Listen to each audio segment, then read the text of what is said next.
Une main de fer dans un gant de velours. Karima Brick.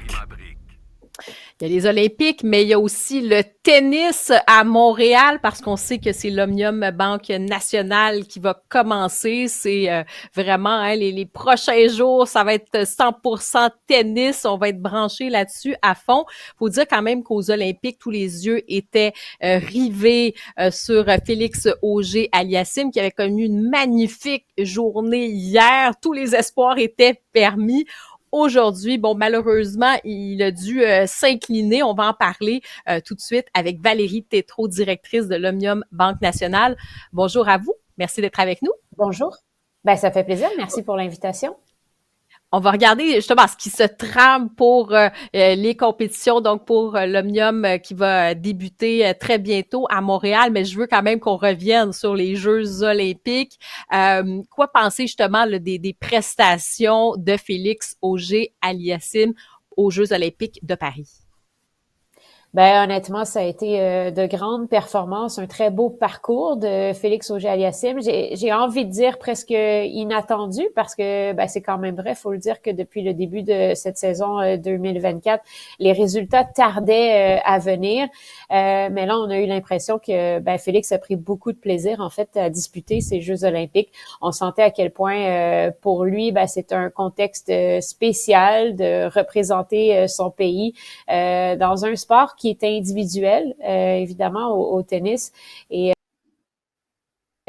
ce contexte, il a joué son meilleur tennis. On avait déjà vu en compétition par équipe, en Coupe Davis, par exemple, que lorsqu'il défend justement les couleurs de son pays, ben souvent, c'est dans ce genre de circonstances, en fait, qu'il est à son meilleur. Et ça a été de nouveau le cas là, du côté de Paris.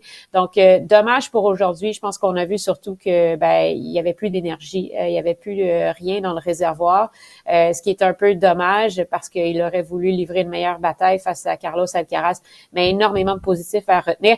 Et c'est pas fini parce que il va encore jouer pour 2 médailles un peu plus tard aujourd'hui en double mix pour le bronze et évidemment ben, demain pour le bronze du côté du simple.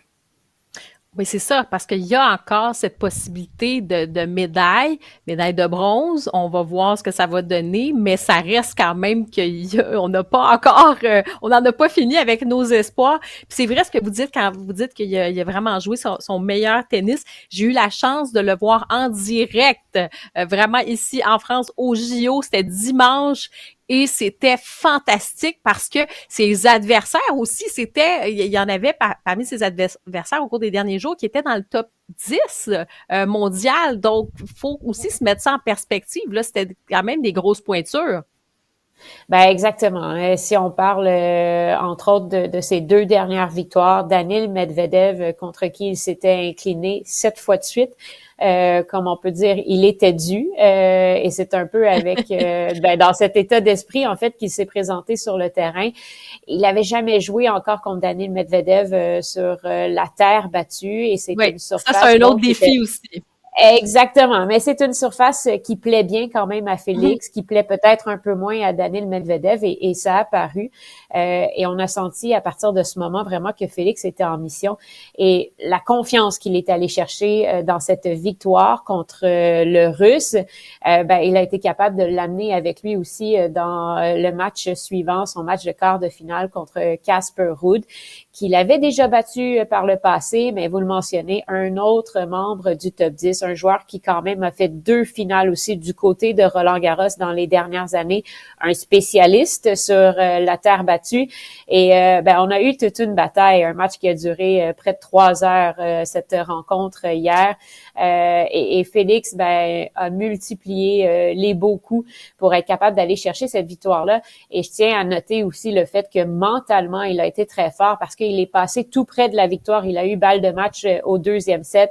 Finalement, on s'est dirigé en 3e manche, ne s'est pas laissé décourager, ne s'est pas laissé abattre et il est revenu encore plus fort à la 3e manche. Alors, lorsqu'on dit qu'il y a beaucoup de positifs à retenir et à amener, espérons-le, vers Montréal pour entamer l'Omnium Banque Nationale la semaine prochaine.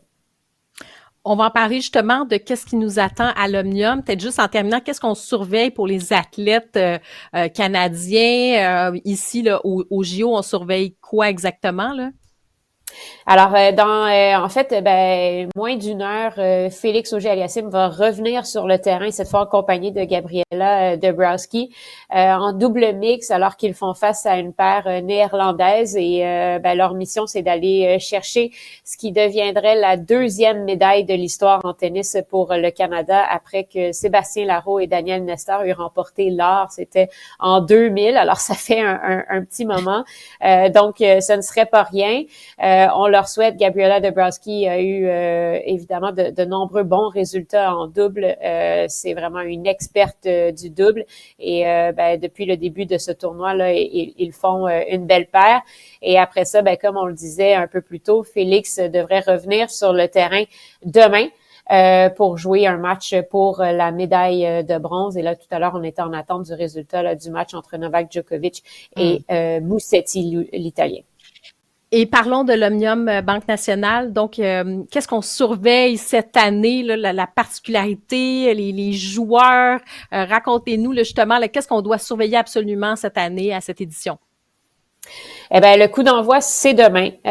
Donc, pour les 3 prochains jours, là, à partir de demain, c'est ce qu'on appelle notre week-end de la famille, alors que nos portes sont ouvertes. Donc, on invite les gens qui peuvent accéder au site gratuitement. Il y aura toutes sortes d'activités prévues sur le site. Le but, c'est d'introduire le tennis aussi à potentiellement ceux qui pourraient devenir de nouveaux amateurs.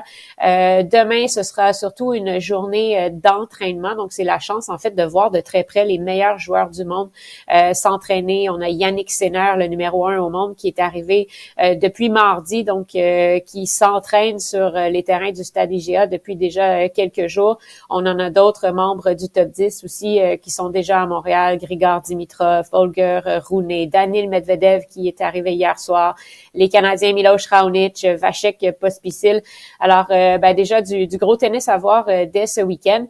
Et le tableau principal, lui, sera tiré. Donc, on connaîtra là, les affrontements de premier tour demain soir. Et après ça, le coup d'envoi du tableau principal, ça se passera mardi. Alors, beaucoup d'activités, évidemment, dans les prochains jours là, de notre côté.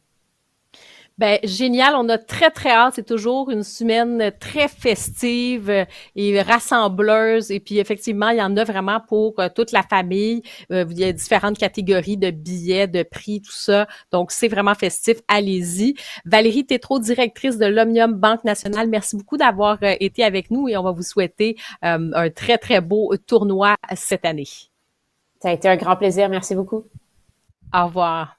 Et puis, c'est ce qui met fin à cet épisode de Cube. Merci d'avoir été au rendez-vous. Puis, on se retrouve lundi, à Montréal, dans les studios de Cube. Ça sera un plaisir. Je vous souhaite un excellent week-end. Au revoir.